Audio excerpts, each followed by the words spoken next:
welcome to the Bantu Sense, presented by the Bantu Sun. I'm Brandon, and thank you for joining us today. Today, one of the things I want to cover, or the primary thing I want to cover today, is geopolitical reading. So, as we get into further conversation, continue our research, one of the things that's very important, or at least I found very helpful over the years, has been the ability to use a geopolitical mind when reading news articles. I'm a frequent reader of publications. Today, we'll be taking an article from Reuters. Reuters being a British publication. I'm actually a big fan of British publications. Reuters, Financial Times, The Economist, all great reads. As far as English speaking, the British are really good at global publications. Of course, the US, you have Wall Street Journal, New York Times, you have Bloomberg as well. So those are just a couple of major publications. As you learn, start asking critical questions and understanding how the world works around you. Pretty much where I find myself doing is reading the article, getting the understanding, and researching further into that niche understanding to get a greater comprehensive macro view. So that'll be apparent as we go along, but a key thing I found is it's better to understand the trend and act on the occurrence. So history doesn't repeat itself, but it rhymes, as they say.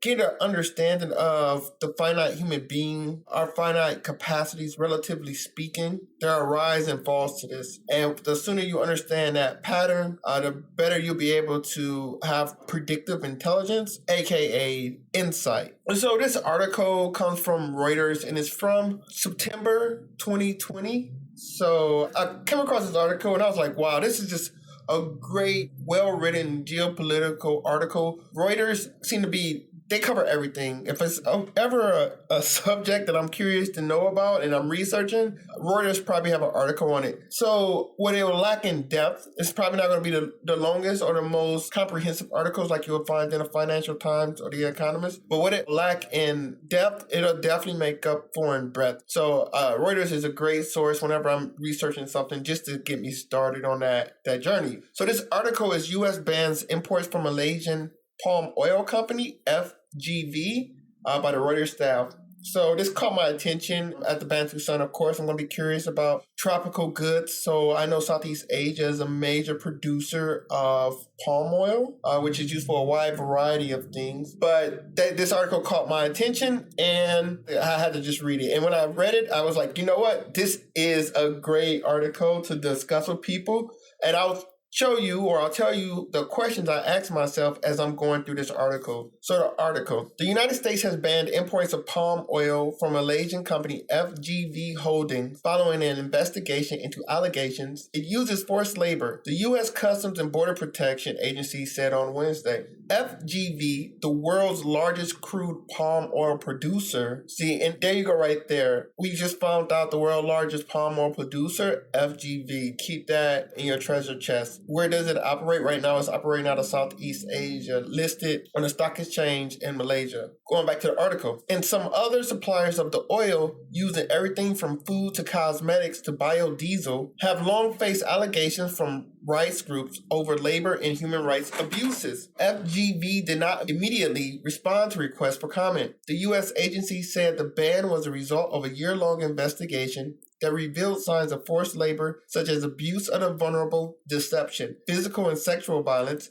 intimidation, and threats, and retention of identity documents. So this is very similar to numerous instances. You'll find this across the globe where you have these low-wage camps or low-wage work sites, which basically practice exploitative behavior, right? Because they're low wage, it's probably slim profit margins. They have to pretty much exploit the human labor condition. And when I say exploit, to the most basic level, right? They just want the capital of your labor. And they'll go and dig as far as they can down the economic food chain to either co-opt people to do this labor or worse, kidnap people to do this labor. And a lot of times, if you have a neighboring country, this is a major issue in the United States or a lot of Western countries. You'll see this in Australia with Southeast Asia and South Asia, is that you'll have that migration flow because as bad as it is working on these American farms, it's worse probably from their previous conditions and for migrants coming from Central America, say. And they come to the U.S. for opportunities, work visas, and it provides them a benefit than if they weren't able to come, because they do come of their own free will. Unfortunately, it's probably the best of two bad decisions. So it goes on to say that the investigation also raised concerns that forced child labor was potentially being used in FGV's production processes. And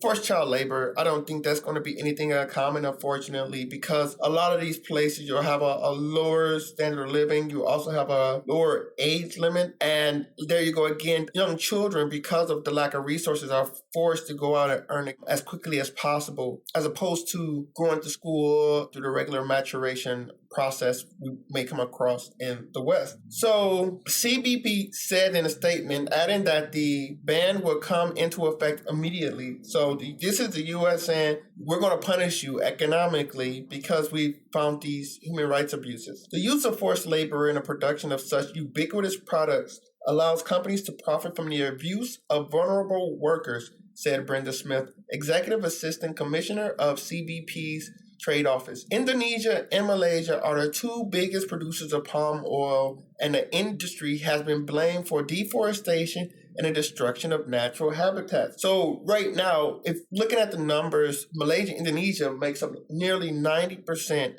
if not more, of the palm oil market. The two big players are practicing exploitative practices. Smith says CBP has received allegations around the broader palm oil industry and asked U.S. importers to look into the labor practices of their suppliers. I can't be more specific at this point, but I would suggest that U.S. importers doing business with palm oil producers take a look at their supply chain and ask a lot of questions around the labor practices, she said. U.S. consumer goods giant Procter & Gamble, we all know them, which has a joint venture with FGV, should take the ban seriously. If it is an importer of its palm oil products, Smith said, Procter & Gamble did not immediately respond to requests for comment. So this article just goes on and say the CBP ban comes after rights groups called on U.S. authorities last year to investigate FGV over concerns about forced labor and human trafficking on its plantations. About 84% of palm plantation workers in Malaysia, or some 337,000 workers, are migrants from countries including Indonesia, India,